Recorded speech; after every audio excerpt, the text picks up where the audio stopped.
You are Locked On Syracuse, your daily podcast on the Syracuse Orange.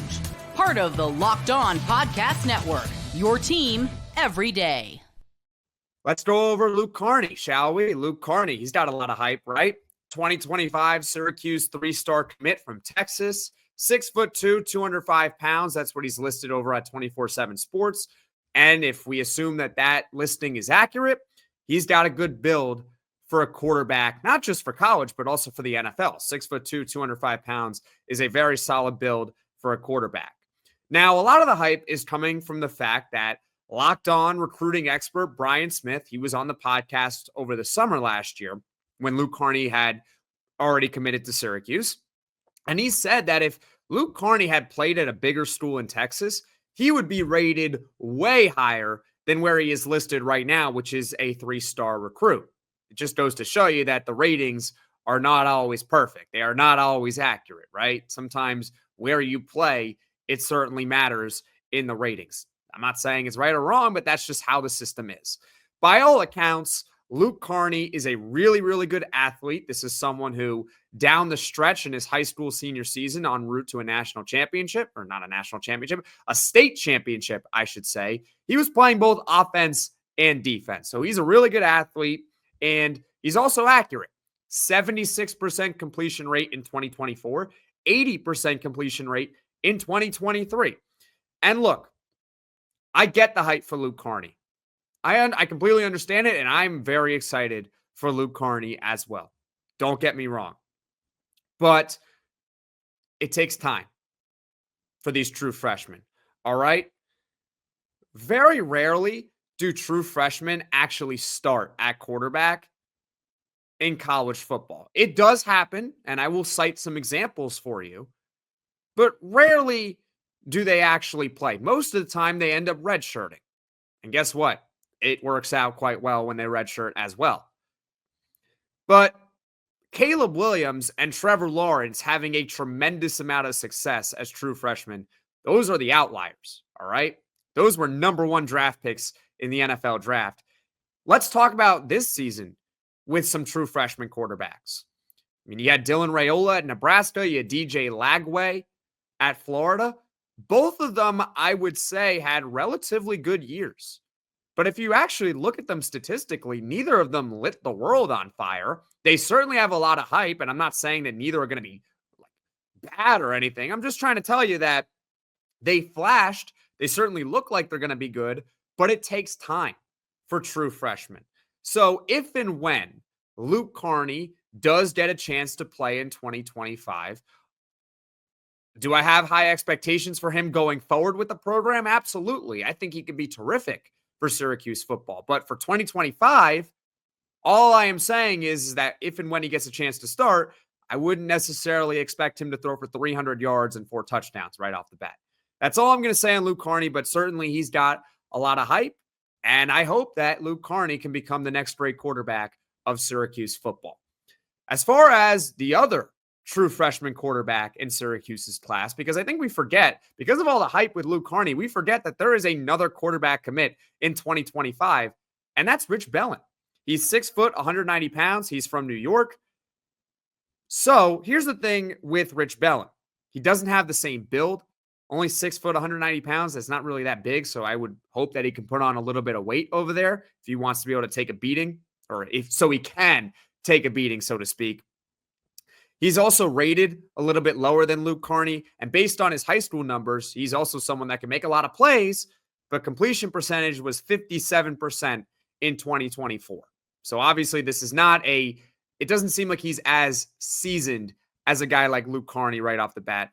But here's the thing. This is what's fascinating about this exercise. We don't know who's going to start in 2025. And we know this. Fran Brown's going to play the best. He's going to play who he thinks is the best guy. He's not afraid to play a true freshman.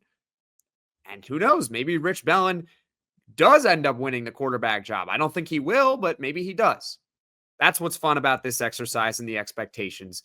But overall, I would say with the true freshmen, regardless of who maybe gets their chance to play in 2025, to just ease up on the expectations for 2025. Now, 2026 beyond, we can talk all about it. But for 2025, true freshmen, it takes time for these quarterbacks to just adjust to the speed and the weight training and the atmosphere. Everything's different. So let's just cool it a little bit on that, okay?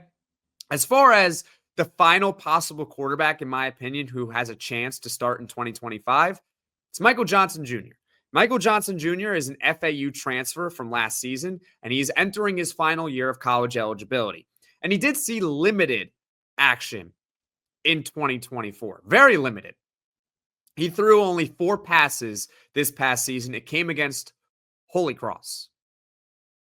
So not much on Michael Johnson, but he was the backup quarterback in the event that something happened to Kyle McCord. Thank goodness nothing happened to Kyle McCord throughout the season. And now I've been leaving him out of a lot of the quarterback discussion this entire offseason. And maybe that's unfair because, hey, he was the backup this past year, and who knows? Again, Fran Brown's going to play the best. So if Michael Johnson Jr. is the best in the spring and in the fall, maybe he ends up being the starter for 2025. Having said that, I think it's in Syracuse's best interest, and I think this is what they want to do. They want to go younger at the quarterback position in 2025.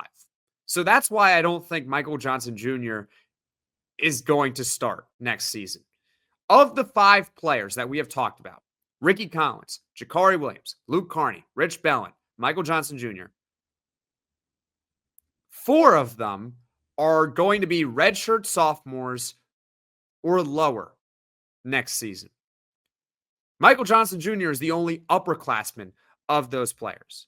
And I think Syracuse football wants to find out who of their young quarterbacks is going to emerge, because they got 4 tries for someone to emerge in 2025. And if that young quarterback does emerge in 2025, I got good news for you, ladies and gentlemen.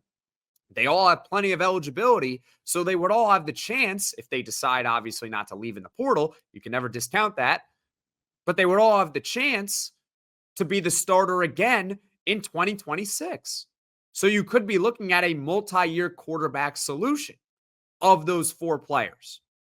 But if you go with Michael Johnson Jr., what are we talking about in 2026? Do we go with an in-house option? Rickie Collins, Luke Carney, Jakhari Williams, Rich Belin, or do we go in the portal again? Right? So I think Syracuse would want to find out who is going to emerge of those 4 quarterbacks. So yes, I guess it's possible Michael Johnson Jr. can start. It is in 2025, but I don't see it happening because it's really not in their best interest to play him. And before you come back at me and say, well, they wanted Kyle McCord back. Yes, of course, they wanted Kyle McCord back. Of course they did, because he is the exception, right? If you have a chance to get him back, even for one more year, you take it and you wait for 2026 with a young quarterback. For Michael Johnson, I'm not so sure. Leave your thoughts in the comments section below on Syracuse's quarterback room in 2025, because I'd love to hear from you and who you think should start for the Orange next season.